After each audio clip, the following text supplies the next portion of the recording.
सरला दवाई खाकर फिर से लेट गई। उसे बहुत तेज दर्द हो रहा था। तभी उसके मोबाइल की घंटी बजने लगी।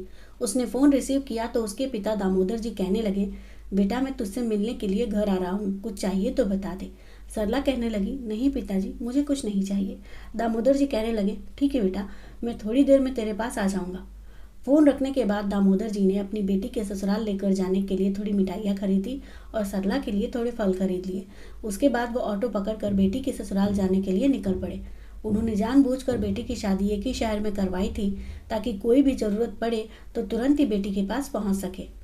वैसे तो उनकी बेटी को पति अच्छा मिला था, लेकिन सास जरा कड़वे स्वभाव की थी और सरला को कुछ न कुछ सुनाती रहती थी। तो वह भी अपनी बेटी को समझाते रहते थे कि घर परिवार में कुछ न कुछ तो लगा ही रहता है, तुम थोड़ा धैर्य से काम लो, धीरे धीरे सब ठीक हो जाएगा। दोपहर के खाने का समय होने वाला था। सरला अपने कमरे में लेटी हुई थी। कुछ दिनों पहले ही वह बाथरूम में फिसलकर गिर गई थी, जिससे कि उसके कूल्हे की हड्डी टूट गई थी और उसका ऑपरेशन हुआ था। वो लेटी हुई ही थी कि तभी उसकी सास उसके कमरे में आई और जोर से चिल्लाते हुए कहने लगी, बहू, तुम्हारे कूल्हे का ऑपरेशन हुआ है तो क्या तुम जिंदगी भर बिस्तर पर ही पड़ी रहोगी? चलो जल्दी से मेरे लिए रोटियां सेक दो, मुझे भूख लगी है। तुम्हें तो पता है ना कि मुझे गर्म चिमटे से उतरी हुई रोटियां ही खानी पसंद है। कितने दिनों से खुद से रोटियां बनाकर खाती हूँ तो रोटियां ठंडी हो जाती हैं। तुम फटाफट से रोटियां सेकती जाओ और एक एक रोटी मुझे देती जाओ। सरला के ऑपरेशन को अभी 10 दिन ही हुए थे।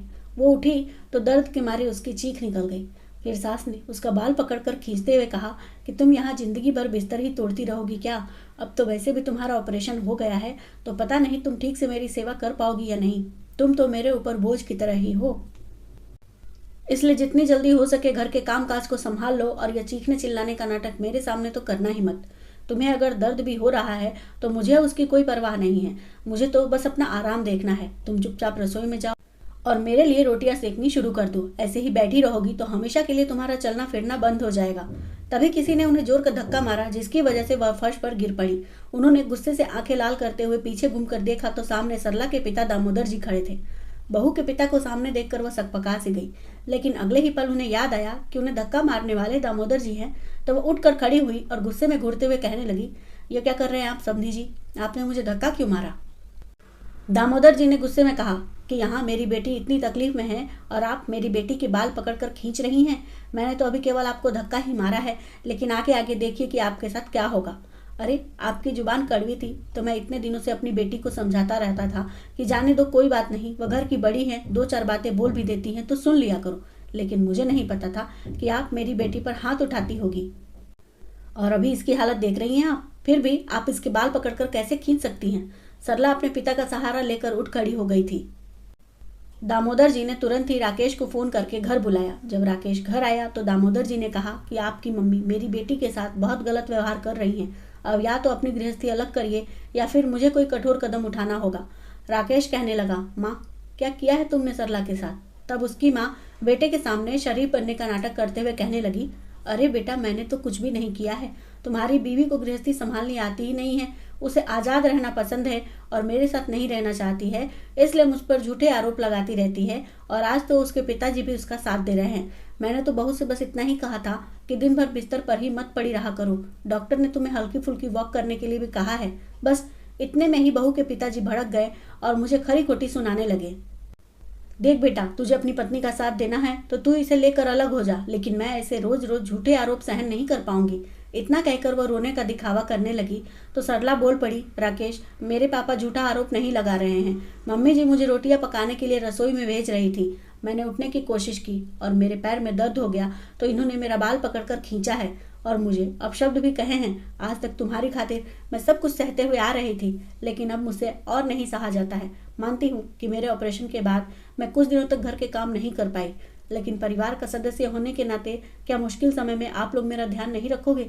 ऐसे समय में जब मुझे इतना दर्द हो रहा है तो यह मेरे बाल पकड़कर खींच रही हैं। क्या ऐसी सास के साथ मुझे रहना चाहिए? बोलते बोलते वह फूट फूट कर रोने लगी। राकेश असमंजस भरी नजरों से अपनी माँ की ओर देखने लगा। वह समझ नहीं पा रहा था कि आखिर घर में हो क्या रहा है, क्योंकि उसे अपनी पत्नी पर भी भरोसा था कि वो कभी झूठ नहीं बोल सकती और माँ पर भी पूरा भरोसा था कि वह भी झूठ नहीं बोलेगी। दामोदर जी ने राकेश के चेहरे पर उलझन के भाव देखे तो उन्होंने अपना मोबाइल निकाला और चुपचाप एक वीडियो चलाकर उसके हाथों में थमा दिया। राकेश वो वीडियो देखता जा रहा था और क्रोध के मारे उसका चेहरा लाल होता जा रहा था। पूरी वीडियो देखने के बाद राकेश खामोश हो गया था। तो दामोदर जी बोले, बेटा जब मैं घर में आया तो मैंने देखा कि यह मेरी बेटी के साथ गलत व्यवहार कर रही थी, तो मैंने मोबाइल निकालकर वीडियो बना ली, क्योंकि मुझे पता था कि जब सबके सामने बात आएगी तो शायद यह मुझे ही झूठा ठहरा देगी। अब तो राकेश की माँ की बोलती बंद हो चुकी थी। राकेश कहने लगा, माँ, मैं हमेशा आपके साथ रहकर आपकी देखभाल करना चाहता था, लेकिन आज आपकी गलत हरकत ने मुझे मजबूर कर दिया है कि मैं अपनी पत्नी के साथ गृहस्थी अलग कर लूँ। वह परिवार ही क्या जो मुश्किल वक्त में साथ छोड़ दे। आपको तो अपनी बहू का मुश्किल वक्त में साथ देना चाहिए था, ताकि कल को भविष्य में आपको जरूरत पड़े तो आपकी बहू भी दिल से आपकी सेवा कर पाए। लेकिन आपने तो अपने भविष्य के सहारे को ही उखाड़ कर फेंक दिया है। अब मैं इस घर में नहीं रह सकता, मुझे अपनी गृहस्थी अलग करनी ही होगी। बेटे की बात सुनकर वह गुस्से से लाल हो गई और कहने लगी, जा जा, तुझे जहां जाना है जा, लेकिन भविष्य में तुझे मुझसे 1 रुपया भी नहीं मिलेगा। राकेश तड़प उठा और कहने लगा, माँ, मुझे आपका प्यार चाहिए था, आपकी बहू को आपका आशीर्वाद चाहिए था। रुपए पैसे तो इंसान कमा सकता है, लेकिन रिश्ते कहाँ से कमाएगा। बहुत दुख की बात है कि माँ के होते हुए भी अब हमें बिना माँ के ही रहना पड़ेगा। कहते कहते उसकी आवाज़ भारी हो गई थी। वह रिश्तों के लिए रो रहा था तो उसकी माँ सोच रही थी कि वह बेटे से दौलत छीन लेगी, लेकिन राकेश को दौलत का कोई लालच नहीं था। उसे तो बस परिवार में सुकून चाहिए था। लेकिन उसकी माँ ने उसकी पत्नी के साथ जो गंदा व्यवहार किया था, उसके बाद वह अपने ससुर जी से नजरें मिलाने के लायक नहीं रह गया था और वह बहुत शर्मिंदा हो उठा था कि उसके पीठ पीछे उसकी पत्नी के साथ उसकी माँ कितना गंदा व्यवहार करती है। खैर, महीने भर के अंदर ही राकेश ने अपनी पत्नी के साथ वह घर छोड़ दिया था और अब दोनों पति पत्नी अलग से किराए के मकान में रहते थे। समय बीतता चला गया। राकेश ने खुद की मेहनत से खुद का घर बनाया और अपने 2 बेटों के साथ वह लोग हंसी खुशी वहां पर रहते थे। लेकिन राकेश के मन में बस एक ही अफसोस रह गया कि उसकी माँ की गलत हरकतों के कारण माँ का साया सिर से हट चुका था। उसकी माँ भी इतनी अहंकार थी कि अपने भतीजे को बुलाकर उसके साथ रह रही थी, लेकिन बेटे बहू को पूछती तक नहीं थी। एक रात वह पानी पीने के लिए किचन में जा रही थी तो उनका पैर फिसल गया और वह किचन में गिर गई। गिरने के कारण उनके कमर की हड्डी में चोट लग गई। उनका ऑपरेशन तो हो गया था। डॉक्टर ने उन्हें चलने के लिए भी कहा था, लेकिन वह चलना ही नहीं चाहती थी। उन्हें चलने से डर लगता था। तो धीरे धीरे वह पूरी तरह से बिस्तर पर ही आ गई थी। उनके इलाज में भी काफ़ी रुपए खर्च हो गए थे और उनका भतीजा धीरे धीरे करके बहाने बना बनाकर उनसे रुपए मांग मांग कर उनके सारे रुपए खत्म कर चुका था। तो अब वो अपनी पेंशन के सहारे जीने पर मजबूर थी और भतीजा भी उन्हें ज़्यादा मान सम्मान नहीं देता था।